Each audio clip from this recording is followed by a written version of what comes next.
actually, before I run away, I should run through with you what this switch. Okay, so I've just popped this switch out.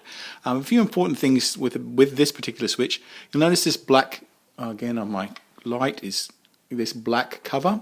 Okay, now that needs to come off. Okay, probably easiest when well, it does. Yeah, there we go. Okay, now reason why I say it's important to get the right switches, with this the replacement switch, that cover needs to fit onto your replacement switch. Okay, so that's why getting the right size switch here is important, one of the many reasons. Okay, now on this switch we have running to it again, difficult for you to see here, a green wire, not to be confused with that green wire, but we have a green wire going to one contact and then the ground wires going to the other contacts. So what we're going to do with this replacement switch is we're going to take the switch off. We're going to get a 3-position switch replacement.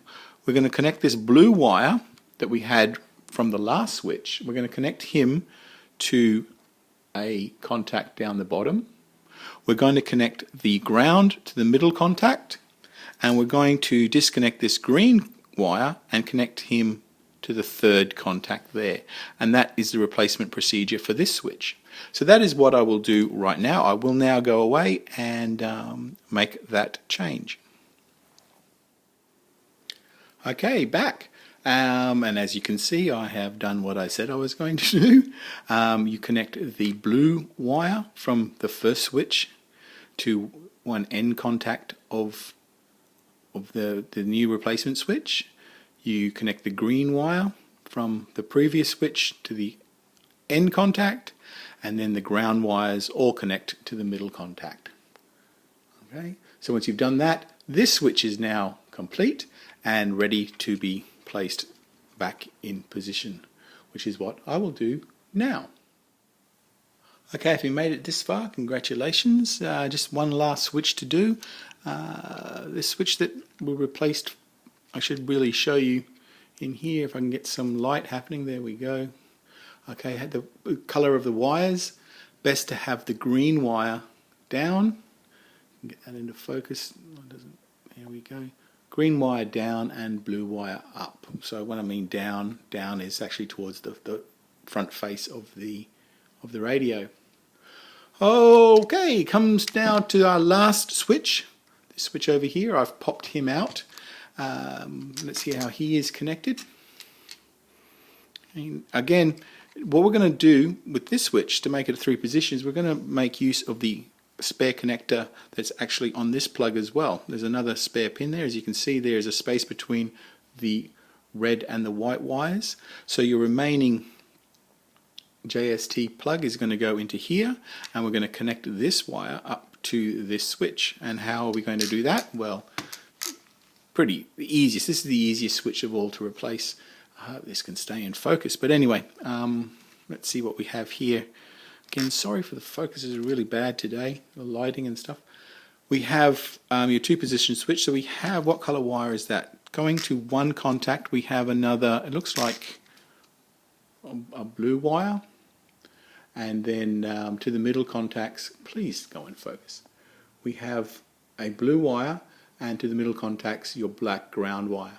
So basically what we're going to do with our remaining 3-position switch that we have here, we're going to connect that blue wire to an end contact, the ground black to the middle contact, and then our last JST PH wire, he is going to connect to the other end contact there.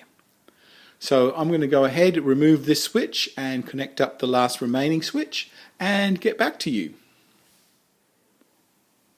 Okay, we're really on the home stretch here. Got this last switch soldered in. We have the JST wire here. We have the blue wire that was attached to the factory switch here, and then we've connected up the black ground to the middle pin. So this switch is ready to be put in. We put it in with the blue wire towards the bottom. One thing you must remember, of course, then is because we are making use of the extra port available on the processor, we need to put the JST switch lead, into the remaining spot here on the connector. So just push him in there. There we go. And we will connect up that connector back into its position here. My big finger's in the road. He just goes back in there. Okay, he's in. Okay, and then it just simple matter of putting this switch back into position, which I will go and do and tighten him up for you. Okay, once you have installed all of your switches, reassemble your radio, and probably would be a good idea to check that they work. Up, middle, down. Up, middle, down. And the last switch we have back, middle, forward. Okay, so the switches are all good, faceplate's all on. Now, here's the bit. Okay, when we turn on the 9X, we will obviously go through all these alerts. Now, thank you. Now, the firmware that comes with your 9X does not allow for you to use the 3-position switches.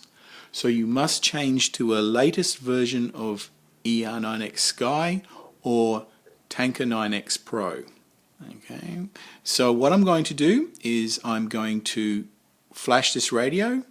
Actually, what I'm going to do, I should have done this earlier, I'm going to put the Tanker firmware onto the SD card and show you how to flash the radio and how to set up your 3-position switches. So that's what will be on the next clip. Okay, I'm back.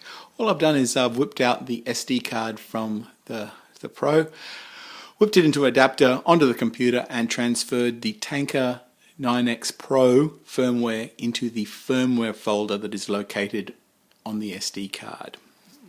So pop out your SD card, pop it back into your 9XR Pro, goes into this slot here, that side facing down. Okay, there we go.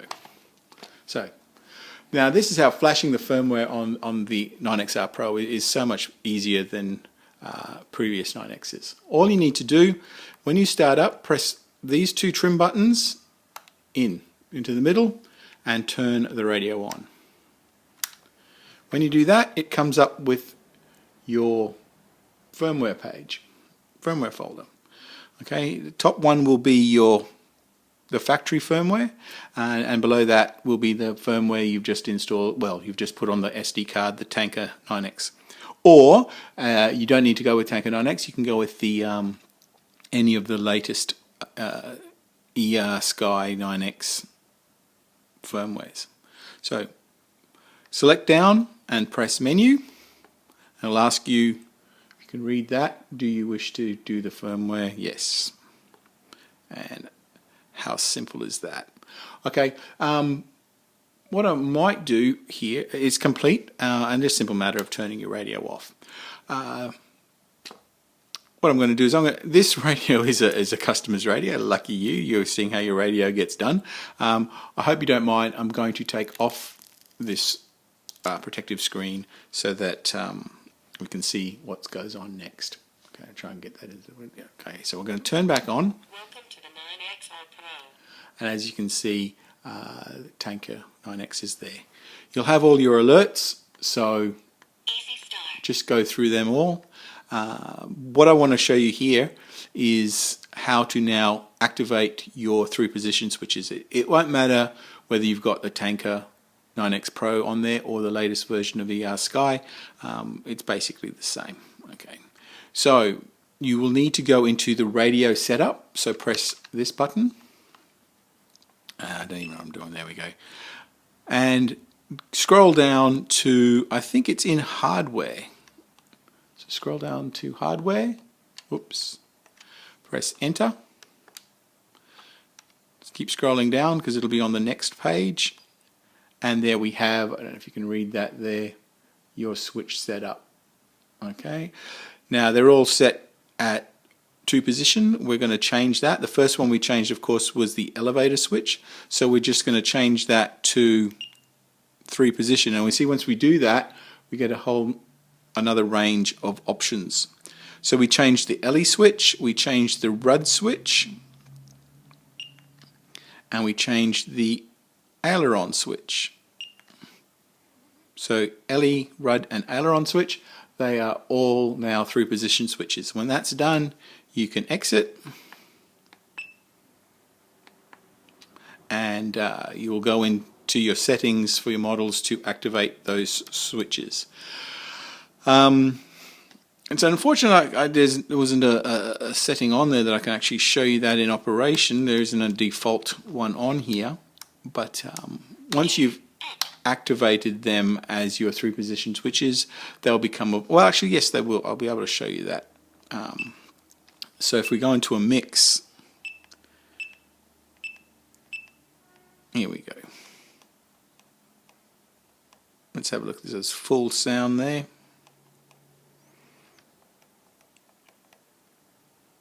Okay, we'll activate a mix, for example. So we'll enter edit. Okay, now we'll go down to the switch section. There we go. Can you read that?